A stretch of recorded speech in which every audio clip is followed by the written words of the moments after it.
She didn't run. She didn't scream. She just stood there, hands raised, phone in one hand, dignity in the other. And yet, within minutes, she was in cuffs. The officers thought she was just another troublemaker. What they didn't know was that the girl they arrested was the district attorney's daughter. And what came next would change everything. It was a quiet Friday night when Officer Daniel Grayson responded to what was supposed to be a routine call, a noise complaint near a downtown mural alley. He figured it would be college kids tagging a wall, maybe someone blasting music. Something simple. He wasn't expecting her. A lone girl standing under the glow of a flickering streetlight, her hoodie half-zipped, her phone in her hand.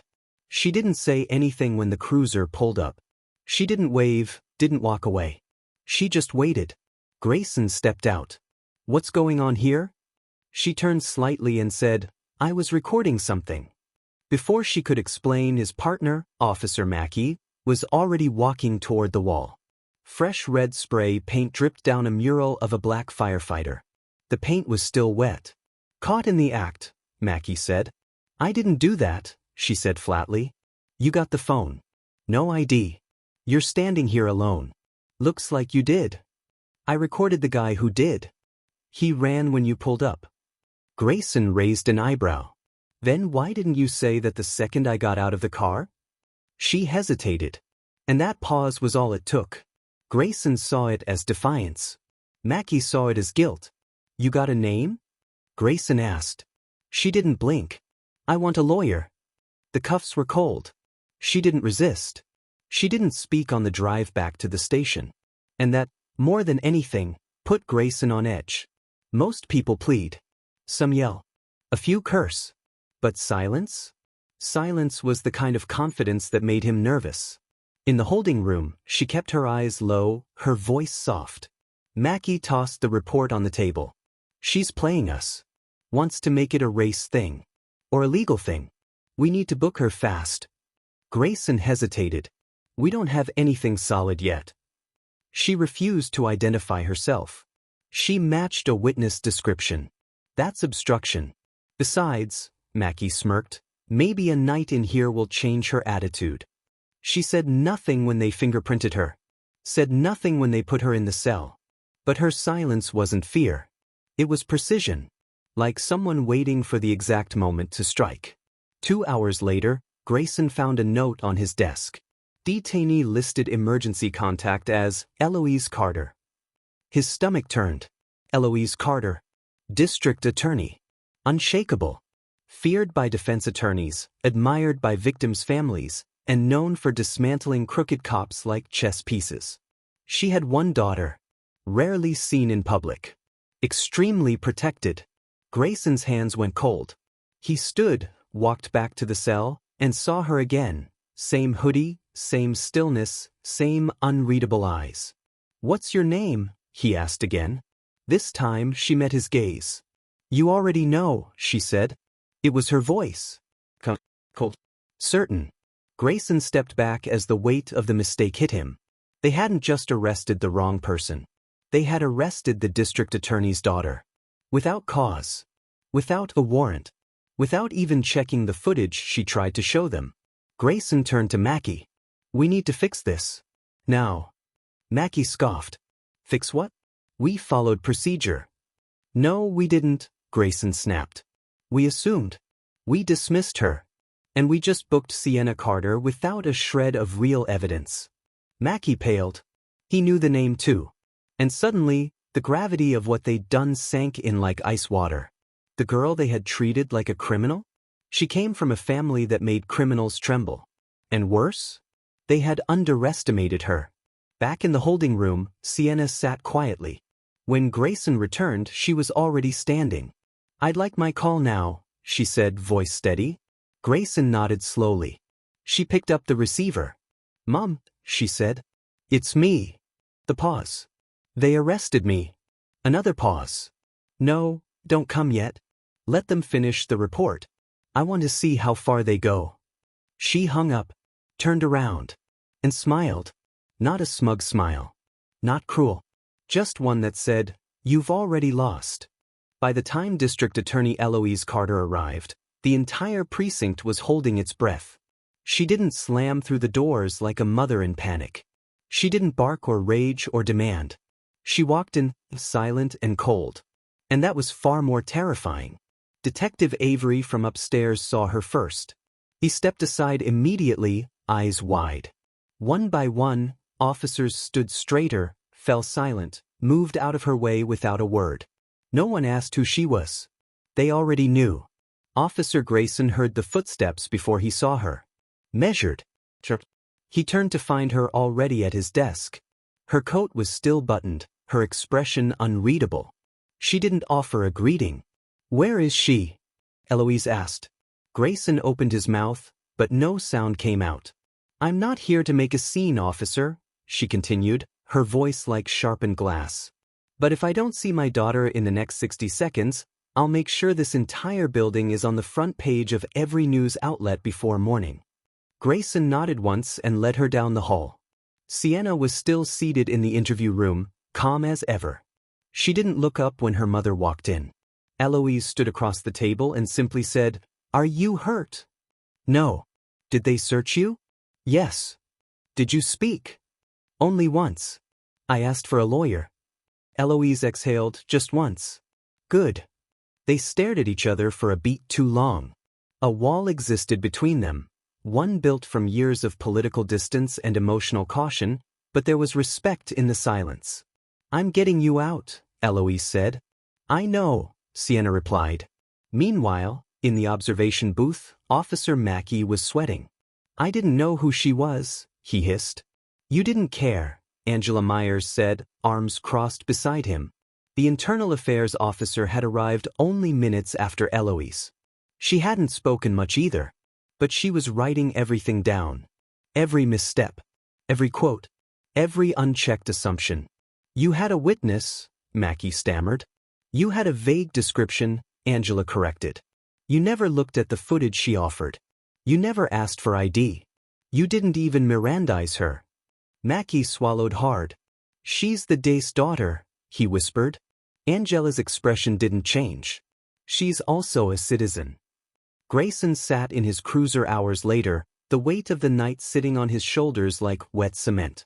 He knew he wasn't innocent in this. He hadn't pushed back hard enough. He had let Mackey take the lead. He had assumed, judged, cuffed. And for what? Because she matched a loose description? Because she didn't speak quickly enough? Because she dared to ask for a lawyer? He'd seen plenty of real criminals in his years on the force. Sienna Carter wasn't one of them. But he treated her like she was. And now, that would follow him. Back inside the precinct, Eloise reviewed the incident report. Her voice was steady as she read aloud. Suspect refused to provide ID. Matched prior sighting of similar individual near previous tagging incidents. She looked up at the shift supervisor. "Where is this prior sighting report?" No one answered. She turned the page. Suspect was found alone at the scene, holding a recording device. Eloise raised an eyebrow. "Did anyone play the video?" More silence. Angela stepped forward. "I did." She tapped her tablet and played the footage. The room listened to the unmistakable sound of Sienna's voice off camera, narrating. "This is the third time this guy's tagged this wall. Same guy, same hoodie. City still hasn't painted over it." Then came the sound of footsteps, running, and the faint flash of a figure disappearing around the corner. Sienna had been telling the truth the whole time. Eloise turned toward the two officers who had made the arrest.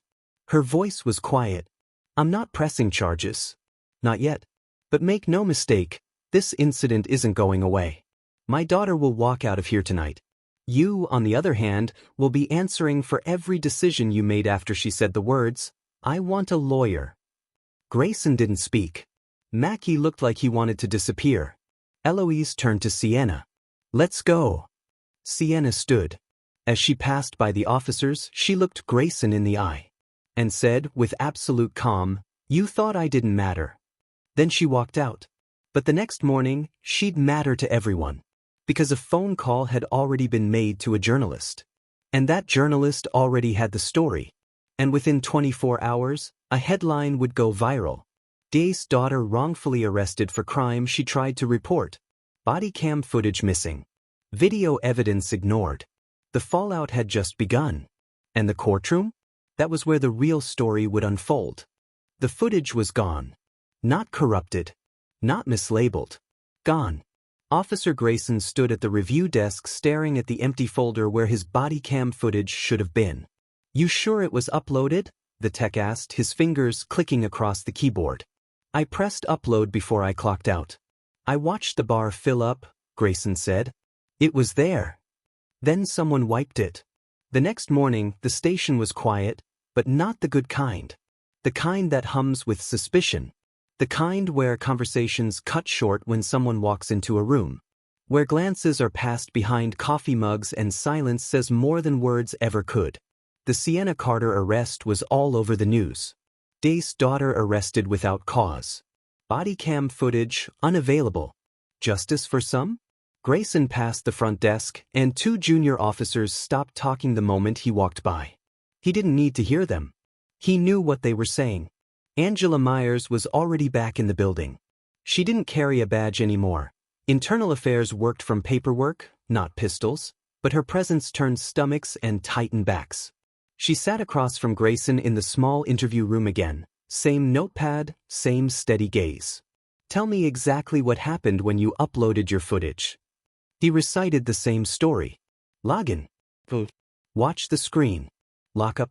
Go home." "And Officer Mackey? Was he with you when you did this?" Grayson hesitated. "No." "Did he mention his footage?" Grayson swallowed. "He said he forgot to turn it on." Angela paused, pen frozen midair. "That's convenient," she said quietly. At that same moment, Sienna sat across from a young female journalist at a quiet cafe on the east side of town. The article had already run, but now there was a second story to write. "What are you hoping to gain from speaking out?" the journalist asked. "I'm not trying to gain anything," Sienna said. "I just want to ask a question." "Which is?" Sienna stirred her tea and said calmly, "What happens to the people who don't have a mother like mine?" The journalist leaned forward. "Because I asked for a lawyer," Sienna continued. "And they rolled their eyes. I showed them video evidence. They didn't care. I stood there and let them put handcuffs on me, not because I was guilty, but because I wanted to see how far they'd go." The journalist nodded slowly, knowing she had her next headline. Back at the precinct, Grayson found Mackey standing by the vending machine, tension curling off his shoulders like steam. "We have a problem," Grayson said. "You mean the footage?" "I mean the fact that yours conveniently doesn't exist, and mine was wiped." Mackey didn't meet his eyes. "You think I did it?" "I think someone did. And if they trace it, we both burn." Mackey's jaw clenched. "You think she's doing this for attention?" Grayson stepped closer. "No. I think she's doing this because we were wrong. And now she's holding a mirror up to the whole damn system." Internal Affairs confirmed it later that afternoon. Both body cams logged activity at the scene. Both files were uploaded. And both files were accessed by a third party after hours using a supervisor-level login. Grayson sat in his car after the meeting, his hands gripping the wheel. His badge sat on the passenger seat, cold and heavy. For years, he believed himself to be one of the good ones. But he hadn't stopped Mackey. He hadn't pushed back. He'd cuffed a girl who was only trying to do the right thing. And now, her silence haunted him more than any screaming protester ever had. In the DA's office, Eloise Carter reviewed the updated findings from Angela. She said nothing as she read. Not even when she got to the part about the footage being deleted. But her jaw tightened. And when she finished, she looked up and said only, "Take it to court." Angela blinked. "You want to sue the precinct?" Eloise shook her head. "I want a public hearing. Full transparency. Let the world hear what happened, on the record. Let the truth be spoken under oath." Angela stared at her.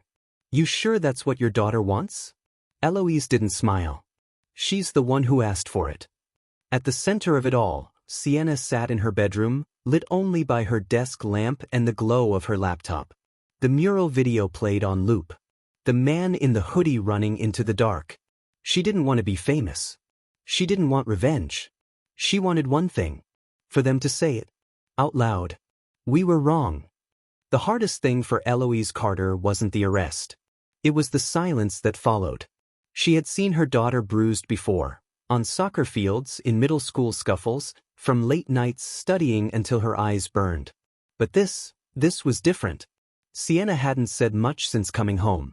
No rants. No tears. Just silence. And Eloise knew what that kind of silence meant. Not surrender. Strategy. Behind closed doors, the political storm was already brewing. By Monday morning, Eloise's office was flooded with calls, from council members, precinct captains, even the mayor himself. "Let it go quietly, Eloise," one warned. "File an internal complaint, not a public hearing," said another. "You know what it'll look like if you go after your own people." But Eloise didn't flinch. She listened. She nodded. And then she said nothing. Because silence was sometimes the sharpest answer.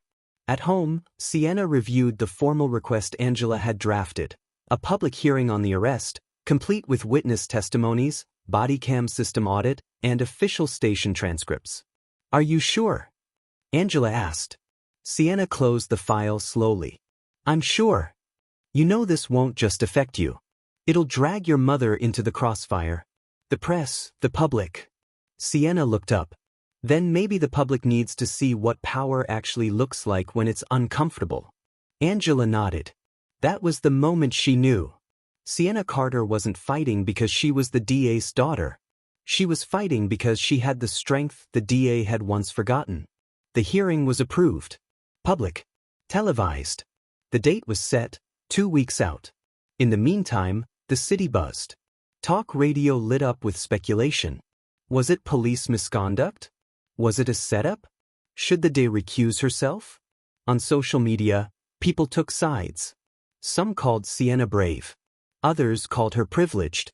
Grayson watched the stories unfold like a man drowning just beneath the surface of a pond, able to see the sky, but unable to reach it.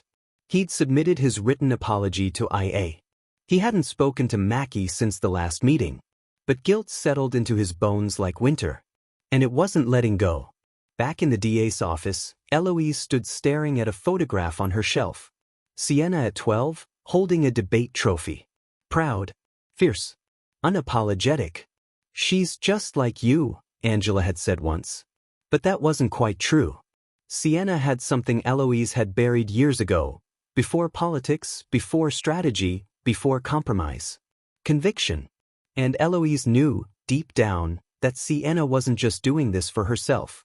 She was doing it for every kid who didn't have a mother in power. For every young person who'd been cuffed for standing still. For everyone who said, "I want a lawyer," and got laughed at.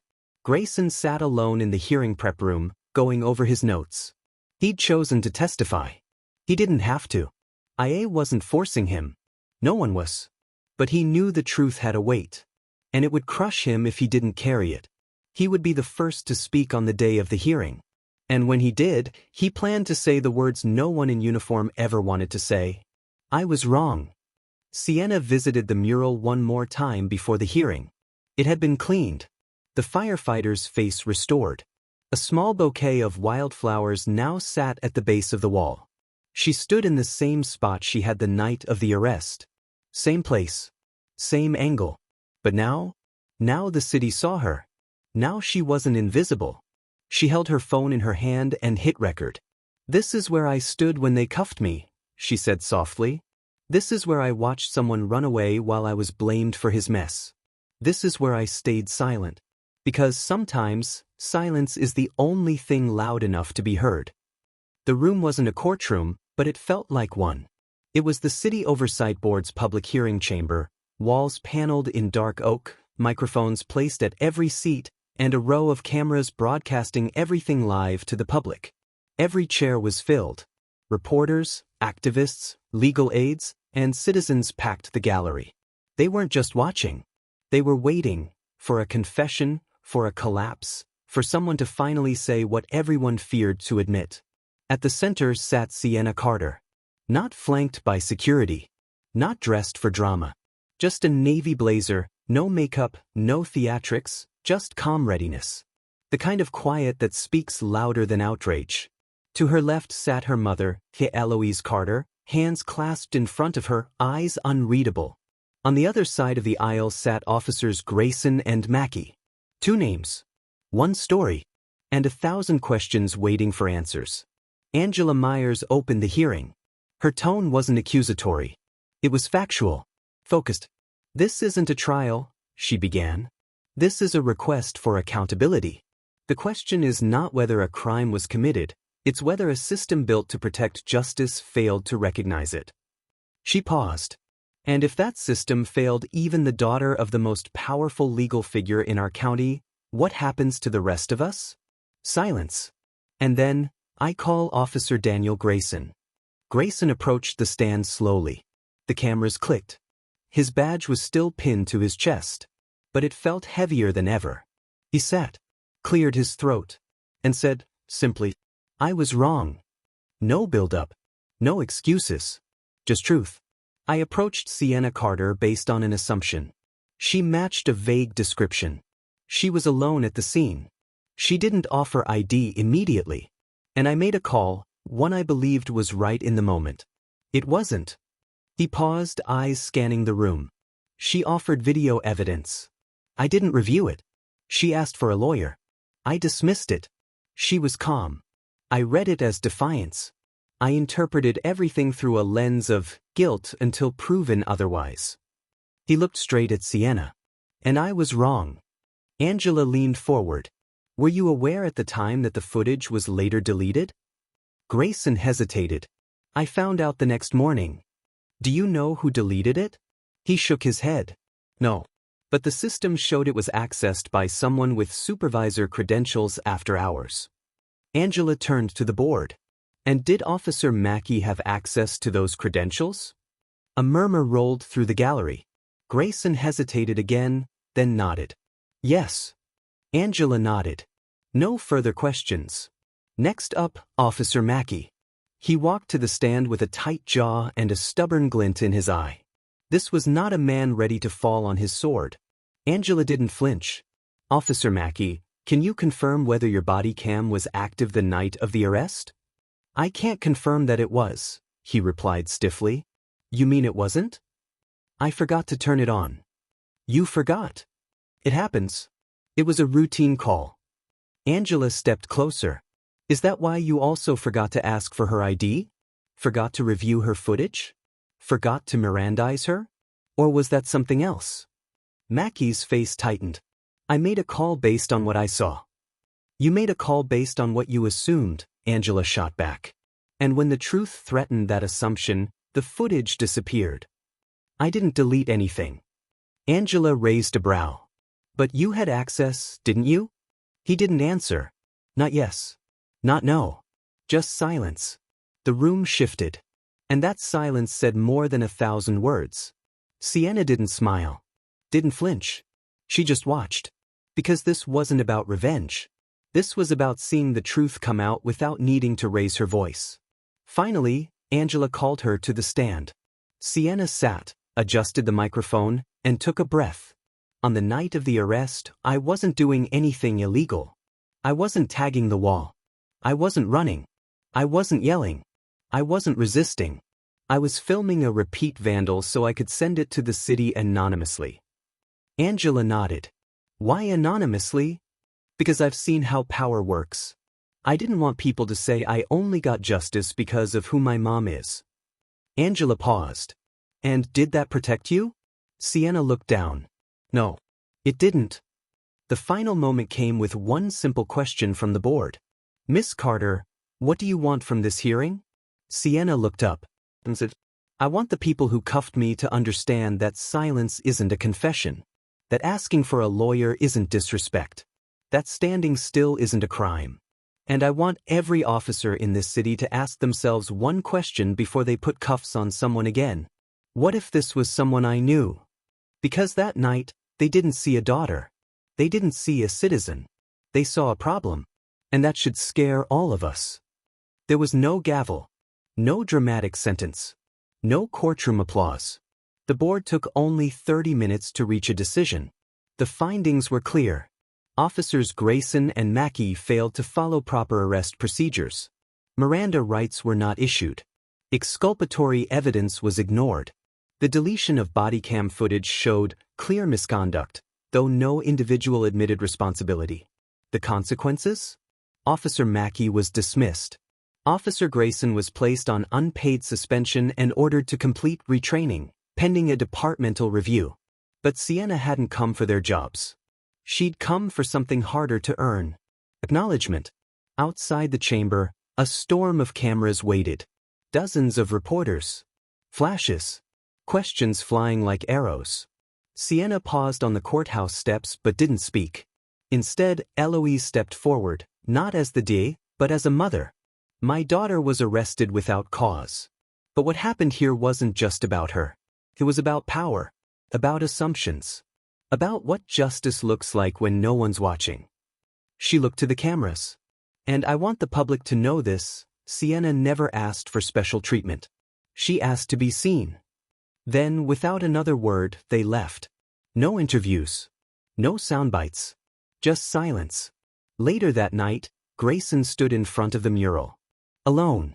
He wasn't in uniform. No badge. Just a tired man staring at the wall where it all began. He didn't know why he came. Maybe to apologize. Maybe to feel the weight of it. Maybe just to listen to something other than his own guilt. And then he saw her. Sienna. Standing at the end of the alley, hoodie on, hands in her pockets, watching him.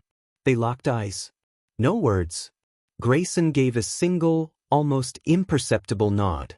And Sienna, after a long pause, nodded back. Not to say, it's okay, but to say, I saw what you did. The next day, Angela stopped by the DA's office to drop off paperwork. Eloise poured 2 cups of coffee, and for once, they didn't talk about cases or policy. She's stronger than I ever was at that age, Eloise said quietly. Angela smiled. Maybe because she had to be. Maybe because I forgot to teach her softness, Eloise replied. Angela paused. No. You taught her how to fight without shouting. That's more dangerous than anger ever could be. Eloise sipped her coffee. Do you think this changes anything? Angela looked out the window. It already has. Weeks passed. The media moved on.